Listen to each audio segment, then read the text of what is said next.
मार्च में धनिया की खेती करके आप पूरे साल भर की कमाई मात्र 1 महीने में ही कर सकते हैं।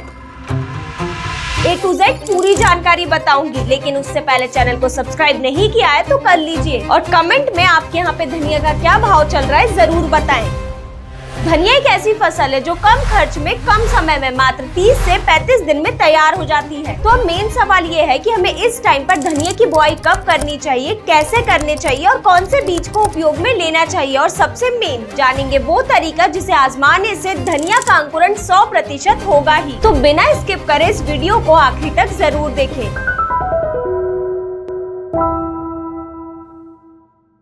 नमस्कार किसान भाइयों, स्वागत है आपका कात्यायनी ऑर्गेनिक्स के यूट्यूब चैनल में। तो चलिए बिना देरी करे इस वीडियो को शुरू करते हैं। तो सबसे पहले ये जानते हैं कि इसी टाइम पर धनिया की बुआई क्यों करनी है, मतलब हमें क्या फायदा मिलेगा इस टाइम पर बुआई करने से। तो सबसे पहली बात तो ये है कि अगर हम इस टाइम पर धनिया की बुआई करते हैं तो धनिया के बीज का अंकुरण भी इस समय पर अच्छा होगा, क्योंकि इस टाइम पर इतनी ज्यादा गर्मी नहीं पड़ रही। और अगर हम लेट होंगे, अगर बाद में बुआई करते हैं तो अंकुरण में भी सबसे पहले दिक्कत आएगी, क्योंकि तेज गर्मी की वजह से अंकुरण सही से नहीं हो पाएगा। वही दूसरी बात, जैसा कि हम ये जान चुके हैं कि धनिया आराम से 30 से 35 दिन में तैयार हो जाती है। तो जब 1 महीने बाद धनिया की फसल तैयार होगी, यानी कि अप्रैल के पहले सप्ताह के करीब, तो उस समय पर मार्केट में हरी धनिया की डिमांड बहुत ज्यादा होती है और किसान इसकी खेती अभी के टाइम नहीं करते हैं, जिस वजह से अप्रैल में हरी धनिया के रेट मार्केट में सबसे ज्यादा होते हैं। तो अगर आप अभी के टाइम पे धनिया की बुआई करते हैं तो आपकी अच्छी कमाई हो सकती है। अब बात करते हैं धनिया की बुआई के लिए कौन से बीज का उपयोग करना है। तो धनिया मुख्यतः 2 प्रकार की आती है, एक आती है सिंगल टाइम हार्वेस्ट वाली और एक आती है मल्टीपल टाइम हार्वेस्टिंग वाली। तो किसान भाइयों, अगर आपके खेत जल्दी खाली हो जाते हैं तो आप मल्टीपल हार्वेस्टिंग वाली धनिया के बीज को लगा सकते हैं। ये 60 से 70 दिन तक चलती है, जिसमें आप 3 से 4 कटाई आराम से ले सकते हैं। बस आपको मुख्यतः न्यूट्रिएंट मैनेजमेंट पे पूरा ध्यान देना होगा। और वही किसान भाइयों, अगर आपके खेत देरी से खाली होते हैं, यानी कि मात्र आपको 30 से 40 दिन का समय ही मिलता है खेत खाली रखने के लिए, तो आप इस टाइम पर सिंगल हार्वेस्ट वाली धनिया का उपयोग कर सकते हैं। ये 30 से 35 दिन में आराम से तैयार हो जाती है और इस धनिया की सिर्फ एक बार हार्वेस्टिंग होती है और इतने में ही आप अच्छी कमाई कर सकते हैं। तो अब वीडियो में आगे बढ़ते हुए जानते हैं धनिया के जर्मिनेशन के वो तरीके के बारे में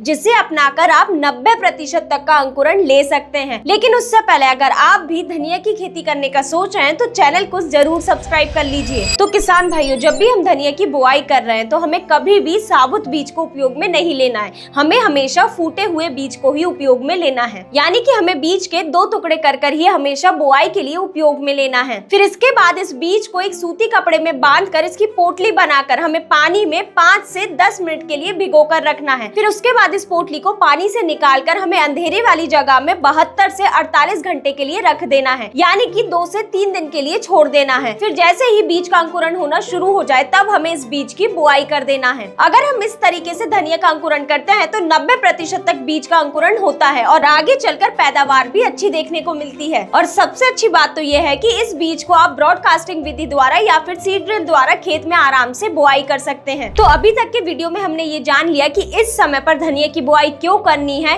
कौन से बीज का उपयोग करना है और जर्मिनेशन ज्यादा से ज्यादा कैसे लेना है। अब सबसे मेन बात करते हैं धनिया की फसल में आने वाली वो सबसे बड़ी समस्याओं के बारे में, जिससे आधी पैदावार यही खत्म हो जाती है। तो सबसे पहले बात करते हैं धनिया की फसल में आने वाले खतरनाक रोगों की, जिसमें कि पत्ती धब्बा, पाउडरी मिल्ड्यू, डाउनी मिल्ड्यू धनिया की फसल की शुरुआती ग्रोथ में ही सबसे ज्यादा नुकसान पहुंचाना शुरू कर देते हैं। और अगर इन्हें इस टाइम पर कंट्रोल नहीं किया तो धनिया की फसल ही नहीं बचती है। तो हमें ऐसे फफूंदनाशक का उपयोग करना है जो धनिया की फसल को भी नुकसान ना पहुंचाए और रोग भी कंट्रोल हो जाए, जैसे कि हेक्सा 5+। इसमें हेक्साकोनाजोल 5% SC फॉर्म में होता है। ये एक ब्रॉड स्पेक्ट्रम सिस्टमिक फंगीसाइड है, यानी कि ये फसल में प्रिवेंटिव, क्यूरेटिव और इरेडिकेटिव तीनों तरीके से काम करती है, जिससे सबसे पहले तो अगर आप इसका स्प्रे करते हैं तो फसल में रोग आने का खतरा वैसे ही कम हो जाता है, और अगर फसल में रोग मौजूद है तो ये उसे प्रभावी तरीके से नियंत्रित करता है और साथ ही में ये फफूंद को पौधे के अन्य भागों में फैलने से रोक देता है। और वही हेक्सा 5+ के डोज की बात करें तो आप इसे 200 से 250 मिलीलीटर प्रति एकड़ के हिसाब से उपयोग में लें। तो अब अगली समस्या के बारे में बात करते हैं। वही है कि धनिया में जर्मिनेशन तो हो जाता है